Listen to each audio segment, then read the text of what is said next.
Waaleykum wa rahmatullahi taala wa barakaatu Serigne Gora ñoo ngi lay nuyu di la siyaar di la màggal ci bis bi nga xamante ni bii yaa ngi ko bokk ak mbokki taalibe yi Serigne Gora nag di kenn koo xamante ni bii waaw Serigne Gora nag di kenn ki nga xamante ni bii bokk na ci magi taalibe yi nga xam nekk nañ fii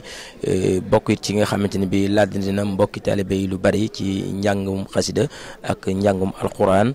Serigne Gora bokk ci ki nga xamante daal ci jàmbaar yi Serigne Touba yi nga xam ne dañoo nekk fii la ci réew mi te féete ci diggante Birmingham ak Manchester Serigne Gora ñu lay wax bis bi nga xamante ne mooy bisu Bamba Day bi ñu nekk ci 8e édition bi ngeen nekk ci préparation bi di dalal gan ñi ñuy xool fan ngeen ci tollu tey ak lan ngeen ci mën a xalaat ak bis bi fi mu jógee ak fi mu ñëw ba egsi fi tey lan ngeen mën a baaxee mbokk taalibe yi ci fi ngeen jaar ak ci fi ngeen jaar daal ci li ngeen fi ngeen jaar ba egsi fii tey ba bis bi egsi fii lan ngeen ci mën a baaxee mbokk taalibe yi. waaw asalaamaaleykum sëñ Xaadim ñoo ngi lay ziar bu baax a baax di la dalal fii si dëkk bi Touba Birmingham sa question boobu doom mën naa ne dañoo bett sax moom waaye nag moom liggéey bi moom daanaka moom li am fii moo am fépp rek moom ay murit moom fu ñu mënti nekk fu ne moom duñ fa nekk dara lu liggéey ak jaamu yàlla rek waaw waaye xëy na nag comme ni ñu ko laajee ni bis bi moom bii di 8e édition bi nekk na loo xam ne moom dañ si sant Sëñ Tuubaa bu baax a baax ndax mën naa ne 2010 lañ ko tàmbalee te daanaka mën naa ne biñ koy taxawal fii tamit mën naa ne weesuñu woon juróom-benn nit waaw waaye nag juróom-benn nit yooyu daanaka teewut at mu jot tamit day kawe suñ jot. waaw bis bi nag moom li ko waral du dara lu delloo ku tedd ki ak cant rek waaw ndax ak cant moom daa féete kaw lépp te xëy na ñun sëriñ moom mënuñ koo defal dara lu liggéeyam bi ñu fexee di ko feeñal si fii mu nekk nii waaw ndax tamit wax dëgg yàlla comme moom moo bind ne laana liyal xulóobu wala abdaanu salaamani bii daanu suudaanu comme bind na ne suñ borom nooyalal na ko xolu ñu ñuul ñi ak ñu weex ñëpp kon bu waree nag ñu nekk fii nga xam ne mooy ñi nga xam ne mooy dëkk nasaraan yi ñu fexe yaatal liggéey bi lu mu gën a yaatu rek gën a baax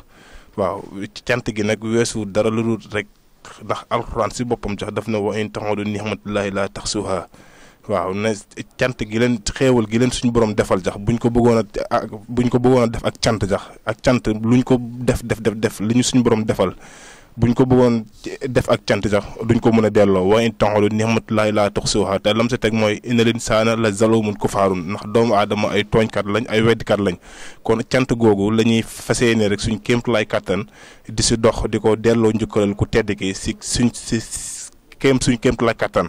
waaw bis bi nag ni nga ko waxee rek at mu jot moom day kawe njot moom waaw ndax yoonu sëriñ bi moom mel noonu ndax sëriñ bi def na woon sama tey gu ne day gàccal sama déem waaye sama ëllëg gu ne day gàccal sama tey fus ayaay mi asdarat xumuusi wa fus bil xaamuusi fil xaamuusi waaw loolu la Sëriñ Tuubaa bind moo tax nag at mu jot rek day gàcceel li nga xam ne moo fi am waaye nag ñu ngi koy ànd ak tamit ñi nga xam ne mooy dëkk yëpp rek muy Touba London Manchester Bristol Crowley fu mu nit mën a nekk rek ñun fii moom Touba UK moom suñu borom dimbale nañu ba lépp luy bendoo ñoo ngi siy dox suñ kéem lay kàttan te duñ si tàyyi waaw ndax seytaane moom daanaka moom daa bañ lu baax waaw moo tax ñun suñ kéem lay kàttan ñi ngi fexe ba liggéey bi di nekk benn at mu jot yi ñoo ngi si am avancement boo xam ne xëy na buñ ko bàyyiwut dina kawe suñ jot lool daal. waaw loolu daal xam naa mën nañ koo tàmbaleegum si bis bi su ko defee incha allah ba si kanam rek ñu ñëwaat bu soobee yàlla jërëjëf. mbokk yi ñoo ngi toog ak ki nga xam ne mooy Serigne Gora comme ni ñu ko waxee woon sànq ak Serigne Saliou Diop mu ñu gën koo xam ci Serigne Saliou Birmingham mu nekk koo xamante ni bii mooy bokk na ci njiit yi nga xamante ni bii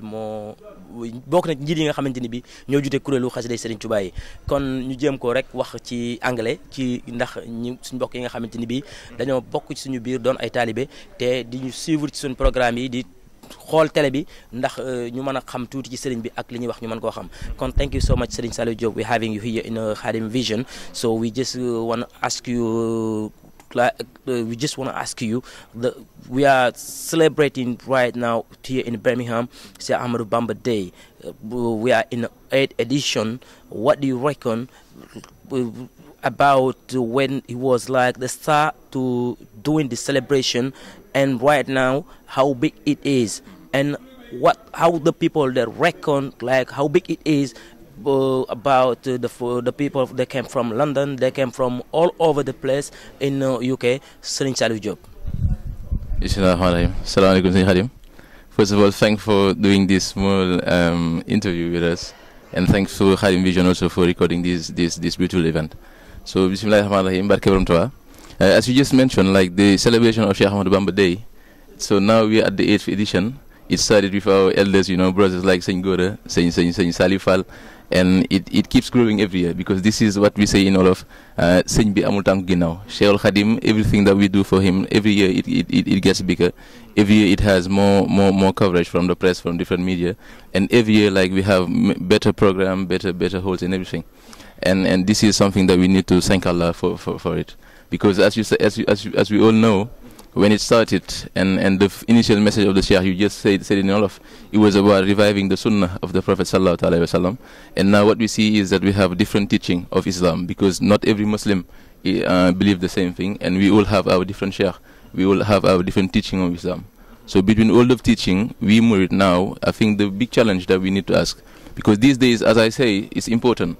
because we come from all over Europe, we come from all over UK to celebrate it. So I think days like this, as it be in the UK, as it be in France or Spain, the most important thing that we always need to remember is, what do we take out from it? What is the new understanding that we get from the Shaykh Al Khadim? And what is also much important to me, what was the main message of the Shaykh? Because even if you go to a small, I would say a small gathering, you need to know why you are gathered there. Because to me, it's not just important to come with, having to eat, to have good foods, or having good clothes and everything. But we need to understand, why did the Shaykh come? What was his message? And what was the way he showed our elders?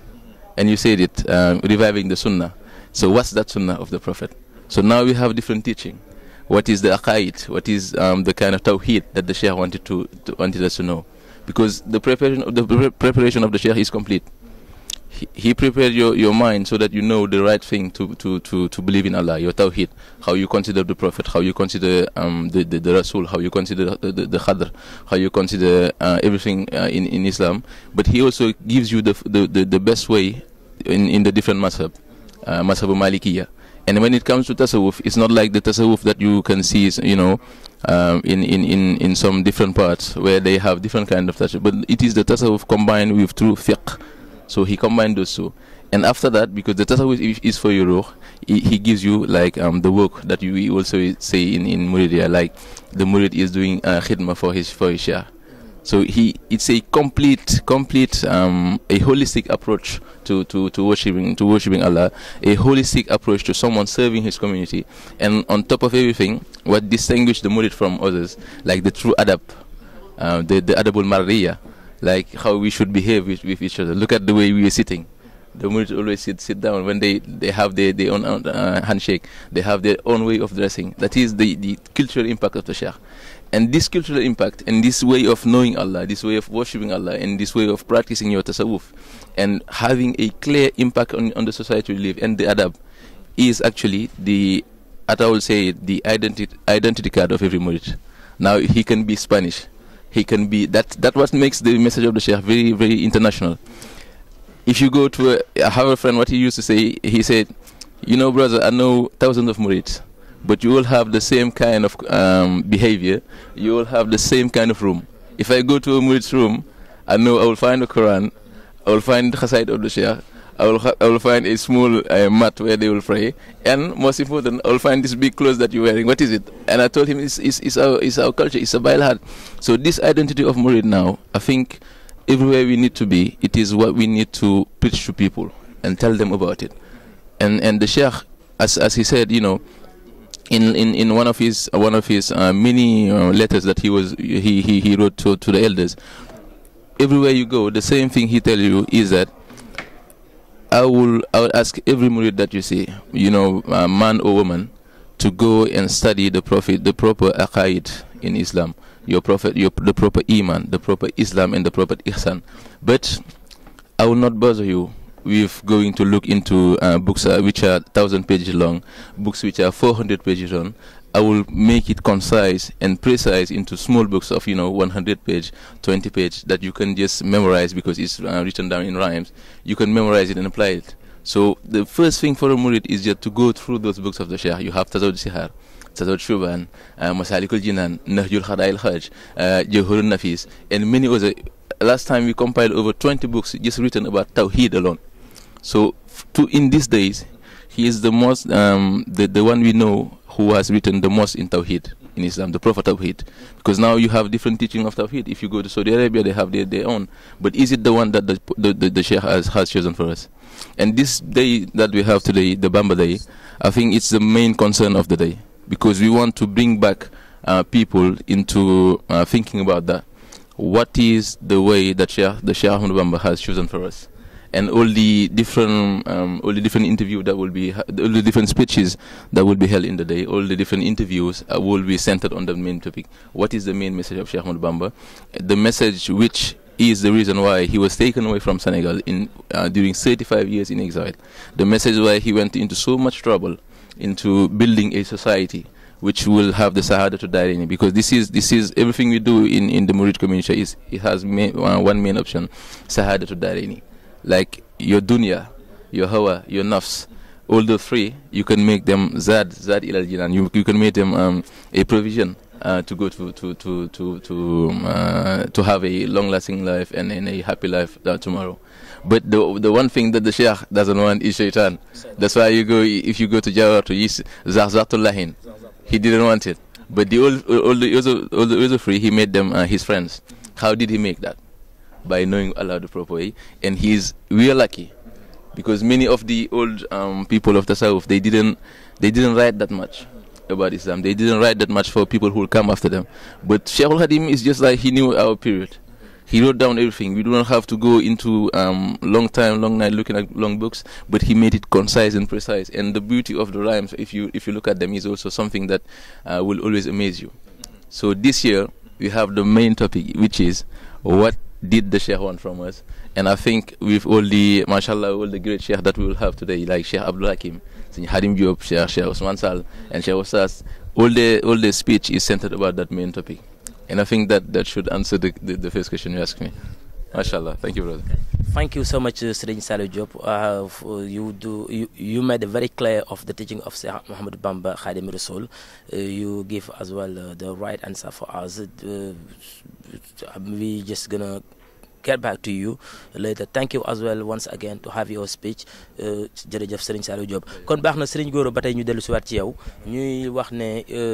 Serigne Touba mi nga xamante ni bii tubaab yi biñ koy jël di ko yóbbu exil comme ni ko Serigne Saliou waxee sànq ci biir waxam ci wàllu exil bi, loolu ñoom li ñu bañoon rek mooy njàngaleem Yonent bi sallallahu alayhi wasallam bi nga xamante ni bii moom la fas yéene woon jëmbat ko ak leeral ko, ndax ku ne xam na ne l'islam bi muy dugg Sénégal fekk na boobu mu am junni at ak ñett téeméer jëm junni at ak ñeenti téeméer. Kon te ñun ñu dëkk tamit ci konna bi nga xamante ni bii ab yonent bu mas a wàcc ñun bu dee ci konna Afrique xam naa yonent yàlla Moussa la dafa mu wàccoon ak fi ñu dëkk ñun bu nekk dëkk yu sore yoo xam ne nii sore nañ ci aw xeet, sore ci ay culture, sore ci ay langue, ndax ku ne langue arab ne ajam. Yàlla dimbale ñu Cheikh Ahmad biñu demee ba l'islam dugg fi, l'islam duggoon na fi na xam ne judd Cheikh Ahmad Bamba di fi ñëw, waaye nam fi duggee woon ak nañ ko doon jëfee daa fekk yu bari daa fekkoon daal ñu am ci ay lënt ci doxalin bi. Maanaam bëggoon nañoo topp Yonent bi sallallahu alayhi wasallam, bëgg a topp alquran, waaye xamuñu woon nan lañ koy toppee ci ni nga xam ne noonu la ko yàlla santaane. Te ku ne xam na ne suñu borom ni mu santaane noonu lañ koy jaamoo, noonu rek lañ koy jaamoo. Keneen ku ko jaamoo nee na nudul ni mu santaane leneen nga def waaye du jaamu yàlla. Cheikh Ahmadou Bamba nag mi nga xam ne yàlla dafa def muy doon ak xéewal goo xam ne suñu tawfeex la wàcc suñu biir taxawoon bëgg a tracé waat yoon woowu leeral ko ba mu leer tekki jaam ñi ngir ñu am sax rek daal ni comme ni ko sëñ Saliou Diop waxee sànq ci biir waxam. ñi nga xam ne ñoom dañ ko newoon duñ ko génne muy tubaab yi nga xam ne ñoom ñoo génnoon exil, ñoom dañ doon bañ loola am. Tey waxuñu France nga xamante ni bi ñoom ñoo génne ñoom fa lañ dëkk, waaye Europe gii ñu nekk nii bokk na ci dëkk yi ci gën a ràññee gën a ëpp doole muy Angleterre te gën a am doole ci colonisation, ndax réew mii ñu nekk nii ñoo yilifoon Arabie Saoudite ci wàllu colonisation, ñoo yilifoon Asie ci wàllu colonisation. Te ku ne Asie xam ne àdduna civilisation bi njëkk ci àdduna ci Asie la njëkk, ñoo nekkoon xeexkat yi, ñoo ëppoon doole ci àdduna. Tey France nga xam ne ñoo ko doon génne moom limaalewu ma leen. France dafa mel ne daara, wax nañ ko sànq, lu mel ne France, lu mel ne Italie, lu mel ne Espagne, lépp dafa mel ne ay daara. Waaye Angleterre gii tey ñi ko doon génne suñ xamoon ne ñoom waxuma seenub dëkk, waaye fii ci Angleterre wala ci Europe àdduna bi tey ni mel danañ dem ba fi taxawal bisu Serigne Touba. Kon ñoom li Serigne Touba waxoon dafa mel ne suñu borom li mu doon ñaan suñu borom dafa mel ne yàlla may na ko, te wax ja dafa am seede, ndax wax nga ko sànq si biir wax. Nan nga gise tey ña ko doon bañ ak lii xew tey fii, ndax ku ne woon bu mu xewee fa nga dëkk di ko yóbbu feneen ñu ñëw mu ànd ak yow ca loola waaye tey mu ñëw ba fa nga dëkk mu di ko fa xewale ban jàngat nga am ci loolu. waaw sëñ Xaadim sëñ Saliou ñu ngi lay sant bu baax a baax ndax sëñ Saliou lim leeral nii da see baax loolu ndax tamit wax dëgg yàlla comme dañoo ne si dëkk boo xam ne daa am làkk bu ñuy làkk kon war na it lépp lu ñuy wax si olof tamit ñu di ko wax si làkk dëkk boobu rawat na it nga xam ne wax moom léegi day war àdduna bi yëpp. kon noonu nga ko waxee sëñ Xaadim sëriñ bi moom li ko taxoon ñëw du dara lu islam moom te ni ko sëñ Abdoulaye waxee wootewut tarixa daa ñëw ngir yeesal waaye yeesal nag xam nga suñ borom sax daf ne wa daahiliyan illallaahi waaye nag bi isnihi kon wa daahiliyan illallaahi bi isnihi mooy li jafe sëriñ bi nag ndigalu suñ borom la amoon si woote gi mu wootee waaye ootewutoon dara lu ujjadidu tawhiida wal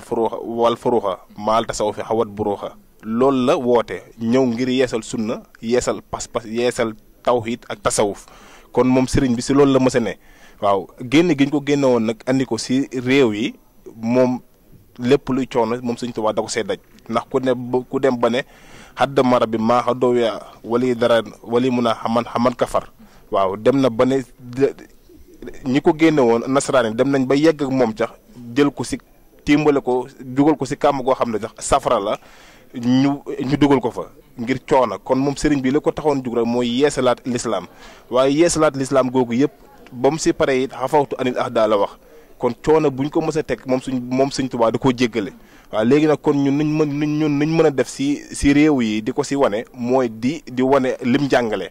moom Sëriñ Tuubaa te lim jàngale li si jiitu mooy yar ak teggin waaw ndax kat murid yi ko toppoon ku ne xam na fañ àggoon waaye bañ demee ba am lu leen manqué seen diggante ak sëriñ bi sax dañoo taxaw ne ko dañoo bëgg nga bindal ñu loo xam ne dinañu mën a àggale muy ay teggin ndax teggin moom sëñ Bay Jax day wax ne amuk yar mooy tax ñu xëy na nit tegg si kaw ñàkkuk yar mooy tax ñu teggee nit sa kaw di ko car comme mag ñooñu nag ñoo demoon ba àgg foofu gis lu leen manqué ba tax ñuy sàkku sëriñ bi mu bindal leen téere bu leen àggale fa suñu borom bi tax seen liggéey mën a mat muy nëx ju moo tax si bopp bi sëñ bi da koy wax ne haza wa inni yomazu ijaaba baxdal muridina lenn si murit yi ñooy ñëw di sàkku mu bindal leen téere boo xam ne ay teggin baxdal muridina zawil hinaaba waaye lam si te xat talaboo nasman xawaa taxaddu ba li yattadu ba wa zaaka wa jabba loolu day lu war a war waaw loolu day dafa nekk loo xam ne lu war a war la nit mënu koo manqué ndax boo ko manqué sa diggante ak sa borom daanaka du mat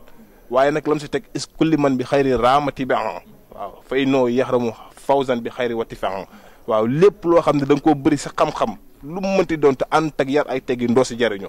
waaw kon loolu mooy base bi waaye nag li koy tax mu gën a dëgër dëgg fii mooy li sëñ bi wax wa jaxalu mistika ka nafsika sawa kenn ku ne nga jàppee sa morom ni sa bopp loolu sëñ Tuubaa wax waaye nag bis gën a amaat solo mu teg ko bal axtabir min nafsikal aadaaba wala taaban bii asaaba waaw kenn ku ne nga jàpp ne yow liggéey sëriñ bi fu mu war a àgg yaa ko fay àggale jàpp ne bu sikk di am yaa sikk jàpp ne lépp luy teraanga si yow la war a jugee jëm si doomu aadama rawatina ab murit nag kon kenn ku ne bu jëlee loolu baytu sëriñ boobu teg ko sa kanam di ko doxee yaakaar naa dama jëlale suñ biir waaye dinañ dem ba ku ñu gis fii daf ñuy naw kon loolu daal bokk na si li nga xam ne war nañ see góorgóorlu ndax jamono ji moom ku ne xam te loolu moom mos di am tax àjjana ak safara iblis ak lu baax seytaane moom mosu fay jug waaw te boo déggee sëñ Bay Jaxate naan sëriñ bi day woote iblis it di woote ni ay ku nekk ngay woo kum yóbbaale moo naka mu ku nekk am na këram kum jàpp yóbbu këram ku réeree kër ya danaa jug wax ko kër ya yu mu kii àjjanaa di këram kii naaru moo di këram ku wuyu ji seytaane boo dee saw yaram xoyamu mooy loo taal ba mu xëm mooy xoyamu waaw mu ne nag nañu wuyu ji Bàmba mi kenn du jàpp nitam di xoyam seytaane moo di noonu yàlla boo mës a gis waaw waaye nag loolu dañu koy may mooy alal ji ak xol yi ak suñ lépp nañ ko jox murid dafa joxe léppam mbaa waxam du gëmoo ak sa jërëjëf sëñ Xaadim ak sëñ Gora kon de comme ni ko gars yi di waxee rek moom maanaam wax dëgg yàlla moom Mauritanie daal tey tontu yi maanaam wér na kon ñuy wax ne ñoo ngi fii tamit ak Serigne Mouhamed Mbacké Lo mu bokk kenn ci mbokki talibé yi nekkoon koo xam ne ni ku ràññeeku la ci yoon wi koo xam waaye man nag sama jëm bopp moom mu bokk ak moom ma bokk ak moom kër gu ñu dëkk waaw ñu bokk ak moom kër gu ñu dëkk muy Daaru Xudoos te it mu bokk ci kilifa yi nga xamante ni bi ci jëwri ni fii la ci daayira bi sëñ Mbacké ñu lay wax ne bi nga jugee Espagne ñëw fii ci Birmingham fekk fi mbokki talibé yi ñu mel ne sëñ Saliou Diop ak sëñ Gora nga nekk fi ànd ak ñoom ci liggéey bi nga ñëw rek sa mbax ci liggéey bi ndax murit moom noonu la fépp fu mu dem rek day dugg ci biir woon da caa bokk foo gaay yi yem rek fa lay nekk ànd ak ñoom ñu jëm ca kanam ñuy wax ne bii mooy Bamba Day bi def naa am na at yoo ko fekke woon waaye tey daal li wér te wóor mooy ñoo ngi ci juróom-ñetteelu édition bi ñuy wax ne nang ko bi ngay soog a ñëw fekk nga ñuy màggal Bamba Day bi ni mu meloon ak jamono yi ñu toll ci 8e édition bi ni mu mel ndax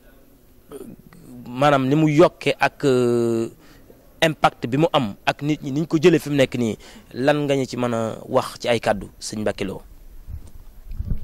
salaamaaleykum wa rahmatullahi taala wa barakaatuhu. Mbokki taalibe ñu ngi leen nuyu te leen ziar di jiital nuyoo bi ak ziar bi Cheikh Sidil Mokhtar xalif général kullu murit di ko ñaanal mu yàgg fi lool te ànd ak wér ak jëwriñ yi mu àndal di liggéeyal Cheikhul Khadim yëpp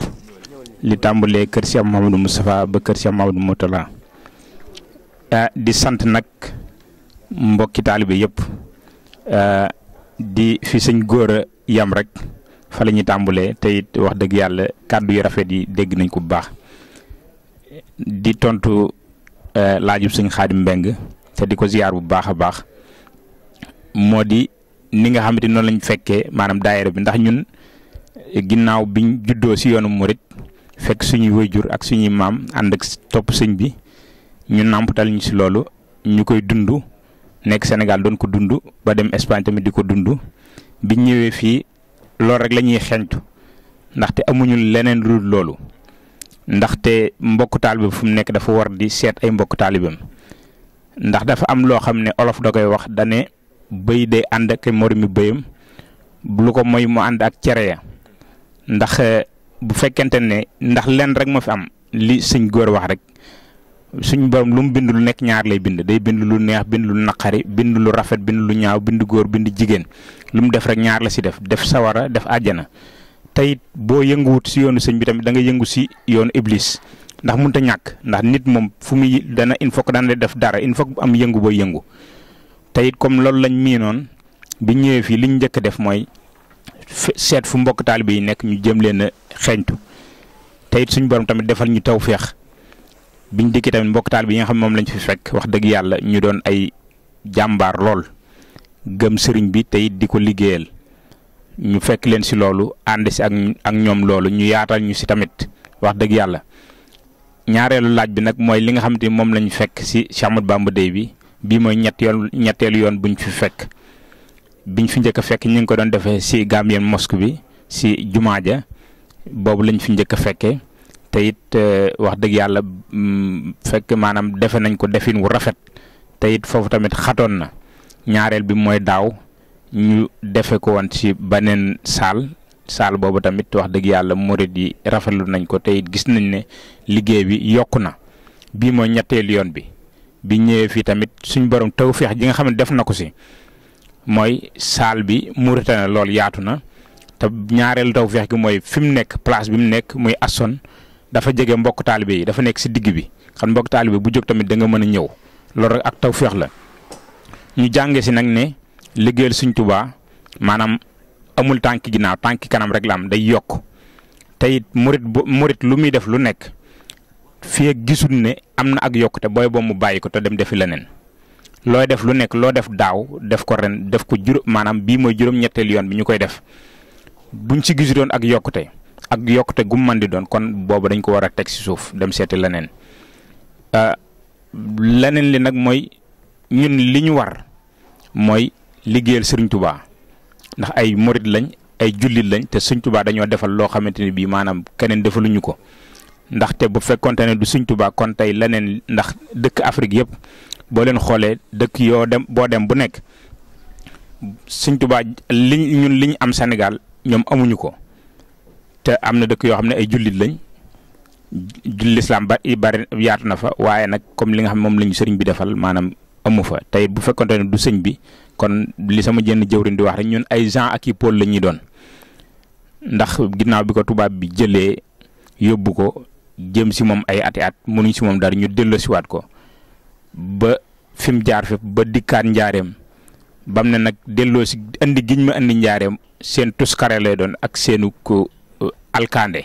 te ñëpp gis nañ ko kon daal li ñuy wax daal mooy sant Sëñ Tuubaa moo ñu war fuñ mën di nekk buñ nekkee ci Sénégal ak dëkk buñ mën di nekk fii ak ñi ngi noy yi dañ ko war di sant ndax lii nag mooy ak sant maanaam murid yi dajaloo maanaam jàng alxuraan jàng xasida bernde loolu rek mooy ak sant amul lenn wane nag ne yoon Sëñ Tuubaa lii nii la am lu rafet la am lu sell la am maanaam wane ko si jëmm wane ko si say jëf ba ku la gis maanaam miin la xemmeem la ba xam ne lii mooy Sëñ Tuubaa maanaam kon ñun murid yi loolu la ñu war a wane nga xamante ni bii duñ maanaam kuy jëw Sëñ Tuubaa ndax jëw Sëñ Tuubaa mooy di wane laneen loo xamante ni bii ku la gis maanaam dana am baat boo xam ne dana ko teg si sëriñ bi te it baat boobu dana naqar yeneen murid yi te it kon tooñ nga sëriñ bi kon ñun li ñu war mooy di rafetal di sellal ba ku ñu gis nawuñu ku ñu gis bëgguñu te it boo ñu bëggee boo duggee si ñun tamit da nga si fekk lu rafet ba nga xamante ni bi lu rafet loolu ngay gis si ñun mooy li nekk si sëriñ bi kon jërëjëf sëñ Xaadim. jërëjëf sëñ Mbacke Lo ñoo ngi lay sant bu baax di la gërëm def naa ne wax ji leer na lool ñu ngi toog nag ak kenn ci jëwriñ yi muy Serigne Makhtar Baye Fall Serigne Makhtar Baye Fall nag moom bu ñu ko waxee xam ne ab Baye Fall la te mel na ne it melokaanam melu na ko te Baye Fall nekk loo xamante ni bii ku ne Serigne Touba ne Cheikh Ibra Baye Fall nekk loo xam ne ci yoon wi ñun murit boo gis muy dox ab Baye Fall la bëgg a doon murit boo gis muy dox ci ak taalibe Cheikh Ibra lay roy murit boo gis tamit muy dox la muy ñëwee moroomam mooy la ko gën a nuru Cheikh Ibra kon Serigne Makhtar Baye Fall ñi nga xam ne nii bokk nga ci ñi nga xam ne nii yàgg nga Birmingham boo bokkul ci ñi sos lii it bañ koy sos fi la fekk kon maanaam ci ba ngeen koy commencé na mu meloon ak ci ni ngeen ko njëkkee woon ak tey différence bi maanaam ci yokk gi ak nit ñi niñ ko jëlee ak niñ ko joxe solo ak niñ ci pasteefoo ak ci organisation bi daal ni mu jëmee kanam daal lan ngañ ci mën a wax ci commencement bi ak fi ngeen jaar ba fi ngeen egsi fii sëñ Makhtar. waa kay asalaamaaleykum mbokk yi ñu ngi leen di siyaar yéen ñëpp di rafetlu tamit seen teewaay fii tey ci Birmingham yéen a ngi koy def at yi yëpp di ñëw di teew ci Cheikh Ahmad Bamba Day bi nag foog naa moom mooy 8e édition bi su ma juumul muy loo xamante ne wax dëgg yàlla biñ ko tàmbalee ak léegi maanaam gis nañ ci yokkute gis nañ ci avancement gis nañ ne tamit daanaka Angleterre yëpp léegi ñu ngi koy yëg te ñëpp ñu ngi teew waaye tamit xëy na comme ni ma ko waxee woon sànq biñ koy tàmbali xëy na mbooloo mi tollul woon nii ñun ñi ko tàmbali woon it xëy na buñ toll woon ci juróom-ñaari nit ci la ñu doon yem boobu Birmingham xëy na daayira bi bareegul woon nit lool mu metti woon nag ñu fiñ ko tegoon tamit maanaam biñ koy wax sax di ko junj maanaam ci ay wax sax am na ñu ne yéen li ngeen di wax nii est-ce que xam ngeen ko dajale Angleterre yëpp boole leen ci benn bés mu loolu ndax dina mën a nekk waaye yàlla dimbali ñu ba ak ci dimbali suñ borom mu oyofal ñu ko lool ba tàmbali bi xaw a yomb lool ci ñun waaw ndax dañ maag foog naa sëñ Mbeng mii ñoo taxaw ci benn màggal bu ñu doon def bi ñuy bésu màggal la lañ taxaw ci benn saal bi xaw a rafet lool ñu nekk fa ñu xool biñ duggee ci waañ wi maanaam ci soxna yi di togg mu xaw a organiser affaire bi xaw a yéeme lool ba pare saal bi ndaw lool ndax boobu bëriwuñu ndax daayira bi boobu daanaka lu tolloog ay juróom-ñaari nit lañ ak ñi ñu fi jotoon invité ñi nga xam ne duñu ay murit ak suñu communauté musulmane bi fi nekk daanaka daal saal bi rafet lool taaru rëy waaye nag ñu gis mbooloo ma fa nekk néew lool ñu ne lii de lu si doon neex sëñ Mbeng mii ne ma lii de li si doon neex moo doon ñu woon waa Angleterre yëpp dajale leen ci saal bi ca la xalaat boobu ca la génnee ñu ne ñu génn ci waañoo man ak moom dugg ci saal bi wax ko gaay ne leen est-ce que loolu xalaatoo leen ne dana mën a ne biñ leen ko waxee ñenn ñi ne war naa mën a ne da waaye nag du lu ndaw li ngeen di wax nii wax ju rëy la waaye nag ne ngeen jéem ñu continuer di ci waxtaan ñaari daayira ñetti daayira ba ñeenti daayira suñu borom defal ñu ci xéwal ba maanaam nga gis ne que ca la am mbir ma jàppandi benn mbokk taal bi bu fa teewoon sax bés boobu biñ koy wax mu fekkee ko moom bi ñuy wax naan saal yi dana cher rek ca la génnee moom la mu yoroon ca poosam teg ko ca taabal ja moo ñu soññ nañu saal ba de maa koy fay avance naa ci lii mu tolloog lu mat 150 pounds mu ne moom avance na ci lii te bés buñ ca yeggee moom mooy fay saal ba loolu sax ñu gën a motiver daal di ñuy may fit ndax xam nga Sëñ Tuubaa moom ay mbiram boo ciy tàmbali xëy na di nga tàmbali rek waaye doo ko yeggali moom mooy yeggali lépp donc kon ñu ngi sant bu baax mbir mi moom daanaka mun na bañ a sori ndax gaa yaa ngi fi ku mel ni Mbeng mi moom xëy na dina leen ci mën a wax lu bari ndax liggéey bi moom daanaka léegi yaatu na oyof na ndax tey bi ma xëyee comme waxoon naa leen ko sànq dañ daan fanaanee xoole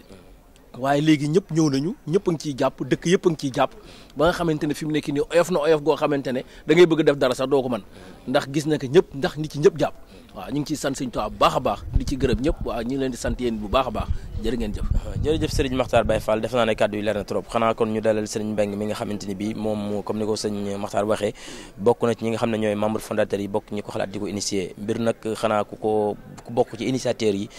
mu nekkoon ci lu commencé juróom-ñaari tey mu dem ba loo xamante ni bii bu ñuy wax Angleterre ak li ko wër murit yi nga xamante ni bii ñoo fi nekk ñëpp ci biir dëkk bi di fi daje di bokk lenn li ñuy def kon lu ngeen ñu mën a wax ci commencement bi ba fi ngeen toll ci fi ngeen ci jaar ndax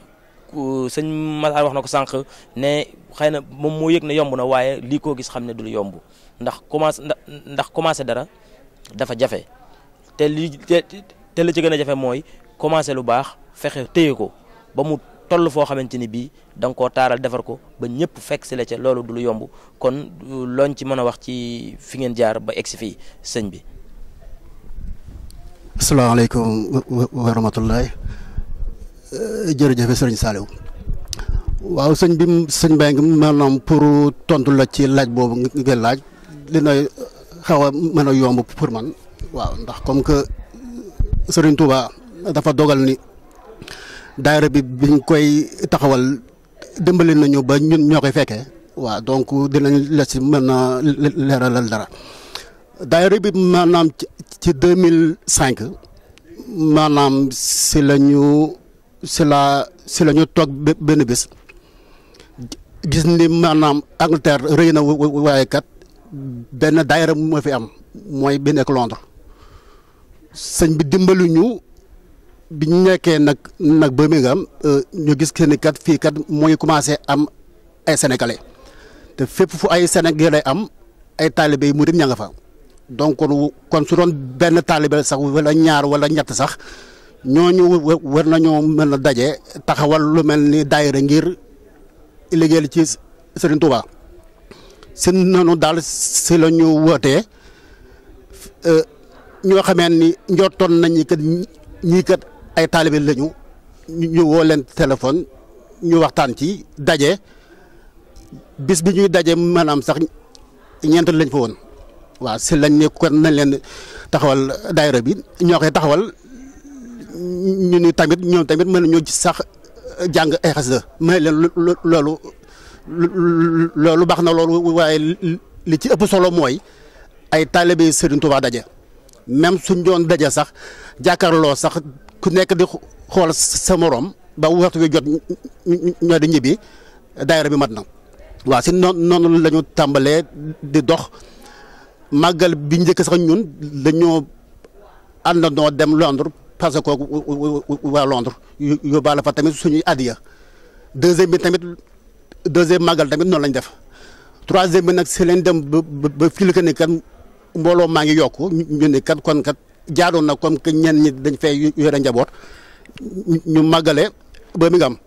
noonu daal lay doxee ba wax dëgg yàlla daayira bi toll fi ni tey comme rek ni ko sëñ Makhtar waxee bis bii ni mu taxawee Serigne Touba la waaw ndax du loo xamee ni dañoo ko toog di ko xalaat mu yàgg maanaam ci yëg-yëg rek maanaam lañ toog rek sentir ko rek wax ko